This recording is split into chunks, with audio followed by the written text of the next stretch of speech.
ଜୀବନରେ ଯଦି କେବେ ଭଲ ପାଇବାର ଅଛି ନା, ତାହେଲେ ମାତା ସୀତା ଏବଂ ପ୍ରଭୁ ରାମଚନ୍ଦ୍ରଙ୍କ ପରି ଭଲ ପାଅ, ଯିଏକି ନିସ୍ୱାର୍ଥପର ଭଲ ପାଇବା, ଯେଉଁଥିରେ କି ମାତା ସୀତା ତାଙ୍କ ସ୍ୱାମୀଙ୍କ ଛଡ଼ା ଆଉ କାହା କଥା ବି ନିଜ ମନରେ ଆଣିନଥାନ୍ତି ଏବଂ ପ୍ରଭୁ ରାମଚନ୍ଦ୍ର ନିଜ ପତ୍ନୀଙ୍କ ଛଡ଼ା ଆଉ କାହା କଥା ବି ମନକୁ ଆଣିନଥାନ୍ତି।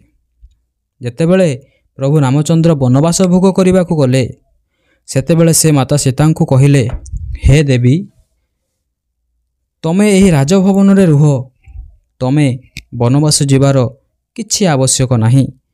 ବନବାସ ମୋ ଭାଗ୍ୟରେ ଲେଖା, ମୁଁ ବନବାସ ଯିବି। କିନ୍ତୁ ମାତା ସୀତା ଉତ୍ତର ଦେଇ କହିଲେ, ଯେଉଁଠାରେ ମୋର ସ୍ୱାମୀ ରାମଚନ୍ଦ୍ର ନାହାନ୍ତି, ସେ ବନବାସ ହଉ କି ରାଜବାସ ହଉ କି ସ୍ୱର୍ଗ ହଉ, ତାହା ମୋତେ ଲୋଡ଼ା ନାହିଁ। ଯେଉଁଠାରେ ମୋର ସ୍ୱାମୀ, ମୋର ପତି, ମୋର ଇହକାଳ ପରକାଳ ଦେବତା ନାହାନ୍ତି, ସେ ସୁଖ ମୋତେ ଆବଶ୍ୟକ ନାହିଁ। କିନ୍ତୁ ଯେଉଁଠାରେ ମୋର ସ୍ୱାମୀ ଅଛନ୍ତି, ତାହା ମୋ ପାଇଁ ସର୍ବଗୁଣୀ, ତାହା ମୋ ପାଇଁ ସ୍ୱର୍ଗଠାରୁ ଅଧିକ। ତେବେ ମୁଁ ଆପଣଙ୍କ ସହିତ ନିଶ୍ଚିତ ରୂପରେ ଯିବି। ମୁଁ ଆପଣଙ୍କର ଅର୍ଦ୍ଧାଙ୍ଗିନୀ, ଆପଣଙ୍କର ସବୁଥିରେ ମୋର ଅଧେ ଅଂଶ ଅଛି। ସେଥିପାଇଁ ସୁଖ ବେଳେ ଯେପରି ମୁଁ ଆପଣଙ୍କ ସହିତ ରହୁଛି, ସେହିପରି ଭାବରେ ଦୁଃଖ ସମୟରେ ବି ମୁଁ ଆପଣଙ୍କ ସହିତ ରହିବି। ହେଲେ ରାମଚନ୍ଦ୍ର ବନବାସ ଗଲେ କାହିଁକି?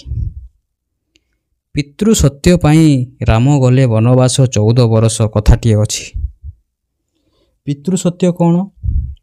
ରାଜା ଦଶରଥ ନିଜ ସ୍ତ୍ରୀଙ୍କୁ ସହବାସ ସମୟରେ କ'ଣ ମାଗିବା ପାଇଁ କହିଥିଲେ? ସେତେବେଳେ ସ୍ତ୍ରୀଜୀ କହିଥିଲେ, ସମୟ ଆସିଲେ ମୁଁ ଆପଣଙ୍କୁ ମାଗିଦେବି। ଯେତେବେଳେ ଭରତଙ୍କର ମାତାକୁ ଏହି ବଚନଟି ଦେଇଥିଲେ ରାଜା ଦଶରଥ, ସମୟ ଆସିଗଲା।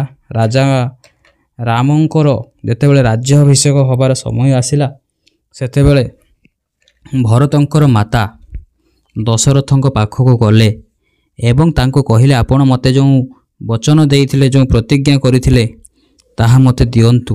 ସେଥିରେ ରାଜା ଦଶରଥ କହିଲେ, ଆଚ୍ଛା ଠିକ୍ ଅଛି, ଆପଣ ମୋତେ ମାଗନ୍ତୁ, କ'ଣ ଚାହୁଁଛନ୍ତି? ସେଥିରେ ରାଜା ଦଶରଥଙ୍କୁ ଭରତଙ୍କର ମାତା କହିଲେ, ରାମଚନ୍ଦ୍ରଙ୍କୁ 14 ବର୍ଷ ବନବାସ ଏବଂ ମୋ ପୁଅ ଭରତଙ୍କୁ ରାଜ୍ୟ ଅଭିଷେକ କରି ତାଙ୍କୁ ରାଜ୍ୟର ରାଜା ବୋଲି ଘୋଷଣା କରନ୍ତୁ। ଏକଥା ଯେତେବେଳେ ଭରତ ଜାଣିବାକୁ ପାଇଲେ, ସେତେବେଳେ ସେ ନିଜ ମାତାଙ୍କ ପ୍ରତି ଅତ୍ୟନ୍ତ ଘୃଣା ଭାବ ପ୍ରକାଶ କଲେ। ଯେତେବେଳେ ରାଜା ଦଶରଥ ଏହି କଥାଟି ଶୁଣି ନେଇଛନ୍ତି, ସେତେବେଳେ ତାଙ୍କର ଛାତି ଫାଟି ଯାଇଛି। ହେଲେ କ'ଣ କରିବେ? ରଘୁକୁଲ ରୀତି ସଦା ଚାଲି ଆଇ, ପ୍ରାଣ ଯାଇ ପର ବଚନ ନା ଯାଇ। କହିବାର ତାତ୍ପର୍ଯ୍ୟ, ରାଜା ରାମଚନ୍ଦ୍ର ଯେଉଁ ରଘୁବଂଶର ଥିଲେ, ସେମାନଙ୍କର ଗୋଟାଏ ନୀତି ରହିଆସିଛି, ବରଂ ପ୍ରାଣ ଚାଲିଯାଉ, କିନ୍ତୁ ଯାହାକୁ ବଚନ ଦେଇଛନ୍ତି, ଯାହାକୁ କଥା ଦେଇଛନ୍ତି, ତାହା କେବେ ହେଲେ ନ ଯାଉ। କିନ୍ତୁ ଆଜିକାଲିର ମଣିଷ, କଥା ଚାଲିଯାଉ କିନ୍ତୁ ପ୍ରାଣଟି ଥାଉ, ନିଜେ ବଞ୍ଚି ରହିଲେ ବାପର ନା। ତ ଛାଡ଼ନ୍ତୁ ସେ କଥା। ଯେତେବେଳେ ଭରତଙ୍କର ମାତା ରାଜା ଦଶରଥଙ୍କ ପାଖରୁ ଏହା ବଚନ ଆକାରରେ ନେଇ ସାରିଛନ୍ତି, ସେତେବେଳେ ରାଜା ଦଶରଥ ବଚନ ତ ଦେଇଥିଲେ, କ'ଣ କରିବେ? ଏହା ଘୋଷଣା କରାଗଲା, ରାମଚନ୍ଦ୍ର 14 ବର୍ଷ ବନବାସ ଯିବେ ଏବଂ ଭରତ ରାଜ୍ୟର ରାଜା ହେବେ। ରାମଚନ୍ଦ୍ର ଯେତେବେଳେ ଜାଣିବାକୁ ପାଇଲେ ଏକଥା, ସେ ଅତ୍ୟନ୍ତ ଖୁସି ହେଲେ କି ଦୁଃଖ ବି ହେଲେ ନାହିଁ। ସେ କହିଲେ, ଠିକ୍ ଅଛି, ପିତୃସତ୍ୟ ପାଇଁ ମୁଁ ନିଶ୍ଚିତ ରୂପରେ ବନବାସ ଭୋଗ କରିବି। ଯାହା ମୋର ଭାଗ୍ୟରେ ଲେଖାଥିବ, ତାହା ନିଶ୍ଚିତ ରୂପରେ ହେବ। ପ୍ରଭୁ ରାମଚନ୍ଦ୍ର ବନବାସ ଯିବା ପାଇଁ ପ୍ରସ୍ତୁତ ହୋଇଗଲେ। ସେତେବେଳେ ମାତା ସୀତାଙ୍କ ସହିତ ଯେଉଁ କଥୋପକଥନ ହୋଇଥିଲା, ତାହା ଆପଣଙ୍କୁ ପ୍ରଥମେ ମୁଁ ଶୁଣାଇଥିଲି। ସେ ସୀତାଙ୍କୁ କହିଲେ, ତୁମେ ଏଠାରେ ରହିଯାଅ, ମୁଁ ବନବାସ ଯାଉଛି। କିନ୍ତୁ ମାତା ସୀତା ନ ମାନି ପ୍ରଭୁ ରାମଚନ୍ଦ୍ରଙ୍କ ସହିତ ଯାଇଛନ୍ତି।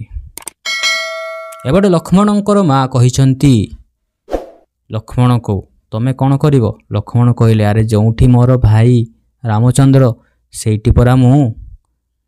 ସେ ଏକା ଯିବେ ବନବାସ, ତାଙ୍କ ସହିତ କ'ଣ ଦୁର୍ଘଟଣା ଅଘଟଣା ଘଟିବ, ତାଙ୍କୁ ରକ୍ଷା କିଏ କରିବ? ତାଙ୍କୁ ପରା ମୁଁ ରକ୍ଷା କରିବି। ସେହି କାରଣରୁ କୁହାଯାଏ କି ଲକ୍ଷ୍ମଣ 14 ବର୍ଷ ଶୋଇ ନଥିଲେ। ସେ ପ୍ରଭୁ ରାମଚନ୍ଦ୍ର ଏବଂ ମାତା ସୀତାଙ୍କର ତଦାରଖ କରୁଥିଲେ। ନ ଶୋଇ ଦିନ ରାତି ନ ଶୋଇ ଦିନ ବେଳେ ସେମାନଙ୍କ ତଦାରଖ କରୁଥିଲେ। ରାତିରେ ଯେତେବେଳେ ମାତା ସୀତା ଏବଂ ପ୍ରଭୁ ରାମଚନ୍ଦ୍ର ବିଶ୍ରାମ ନେଉଥିଲେ ସେତେବେଳେ ମଧ୍ୟ ଲକ୍ଷ୍ମଣ ନ ଶୋଇ ସେମାନଙ୍କ ନିଗରାନୀ ରଖୁଥିଲେ। କାଳେ ସେମାନଙ୍କ ଉପରେ କି ଆକ୍ରମଣ କରିଦେବ, ଭାଇ ହେବ ତ ଲକ୍ଷ୍ମଣ ପରି। ତାପରେ ରାମ, ସୀତା ଏବଂ ଲକ୍ଷ୍ମଣ 3 ଜଣ ଚାଲିଗଲେ ବନବାସକୁ। ପାଦରେ ଚପଲ ନାହିଁ, କଠଉ ନାହିଁ, କିଛି ବି ନାହିଁ। ସେହିପରି ଭାବରେ କଣ୍ଟା ରାସ୍ତାରେ ସେମାନେ ଆଗେଇ ଚାଲିଲେ। ରାମଚନ୍ଦ୍ର ଯେତେବେଳେ ଅଯୋଧ୍ୟାରୁ ବାହାରି ଗଲେ ସେତେବେଳେ ଦଶରଥଙ୍କର ପ୍ରାଣ ଚାଲିଗଲା। ହେଲେ ପିତୃ ସତ୍ୟ ପାଇଁ ରାମ ଗଲେ ବନବାସ। ପ୍ରାଣ ଯିବ କିନ୍ତୁ ବଚନ ନ ଯିବ। ରାମ ଯେହେତୁ ବନବାସ ଯାଇଛନ୍ତି ସେ ଆସିପାରିଲେ ନାହିଁ ନିଜର ପିତାଙ୍କୁ ଦେଖା କରିବା ପାଇଁ। ଶେଷ ସାକ୍ଷାତ ମଧ୍ୟ କରିପାରିଲେ ନାହିଁ। ଭରତ ତାଙ୍କର ଅନ୍ତିମ ସଂସ୍କାର କରିଥିଲେ। ତାପରେ ସେ ବନବାସ ଗଲେ। ବନବାସ ଗଲା ପରେ ସେଠାରେ ସେ ଏଣେ ତେଣେ ବଣରେ ବୁଲୁ ବୁଲୁ ରହୁଥିଲେ। ହଠାତ୍ ସୀତାମାତାଙ୍କୁ ଗୋଟାଏ ହରିଣ ଦେଖିବାକୁ ମିଳିଲା। ତା ପୂର୍ବରୁ ରାମଚନ୍ଦ୍ରଙ୍କର ଯେଉଁ ସୌନ୍ଦର୍ଯ୍ୟ, ତାଙ୍କର ଯେଉଁ ଶକ୍ତି, ତାଙ୍କର ଯେଉଁ ଶରୀରକୁ ଦେଖି ରାବଣର ଭଉଣୀ ଶୂର୍ପଣଖା ଆସି ରାମଚନ୍ଦ୍ରଙ୍କ ସହିତ କୁବ୍ୟବହାର କରିବାକୁ ଲାଗିଲା, ଯେଉଁଥିରେ କି ଲକ୍ଷ୍ମଣ ଶୂର୍ପଣଖାର ନାକ କାଟି ଦେଇଥିଲେ। ତାପରେ ରାମଙ୍କ ସହିତ ପ୍ରତିଶୋଧ ନେବା ପାଇଁ ରାବଣ ସୀତାଙ୍କୁ ହରଣ କଲା। ପରେ ରାମଚନ୍ଦ୍ର ସୀତାମାତାଙ୍କୁ ଖୋଜି ଖୋଜି ଯାଇ କିଷ୍କିନ୍ଧାରେ ପହଞ୍ଚିଲେ। ସେଠାରେ ହନୁମାନଙ୍କ ସହିତ ସାକ୍ଷାତ ହେଲା ଏବଂ ବିଶାଳ ଯୁଦ୍ଧ ହେଲା। ରାମାୟଣ ଯୁଦ୍ଧ ରାବଣଙ୍କ ସହିତ ରାମଙ୍କର ହେଲା। ତାଙ୍କୁ ରାଜ୍ୟର ଲୋକମାନେ ମାତା ସୀତାଙ୍କୁ ବହୁତ ନିନ୍ଦା କଳଙ୍କ କଲେ, ଯଦ୍ୱାରା ମାତା ସୀତାଙ୍କୁ ଅଗ୍ନି ପରୀକ୍ଷା ଦେବାକୁ ପଡ଼ିଥିଲା। ତାପରେ ମାତା ସୀତା ପ୍ରଭୁ ରାମଚନ୍ଦ୍ରଙ୍କ ସହିତ ରାଜ୍ୟକୁ ଫେରିପାରିଲେ ଏବଂ ସୁଖରେ ଜୀବନଯାପନ କଲେ। ସାଙ୍ଗମାନେ, ଆମ ଭିଡ଼ିଓଟି ଯଦି ଆପଣମାନଙ୍କୁ ଭଲ ଲାଗିଥିବ ତାହେଲେ ଆମ ଭିଡ଼ିଓକୁ ଗୋଟେ ଲାଇକ୍ କରିବେ ଏବଂ କମେଣ୍ଟଟିଏ କରିଦେବେ। କମେଣ୍ଟରେ କ'ଣ ଲେଖିବେ? ଜୟ ଶ୍ରୀରାମ ଲେଖିବେ। ଆଉ ଆମ ଚ୍ୟାନେଲକୁ ସବସ୍କ୍ରାଇବ୍ ମଧ୍ୟ କରିଦେବେ। ବିଦାୟ ଦିଅନ୍ତୁ। ଦେଖା ହେବ ଅନ୍ୟ ଏକ ଭିଡ଼ିଓରେ। ଧନ୍ୟବାଦ।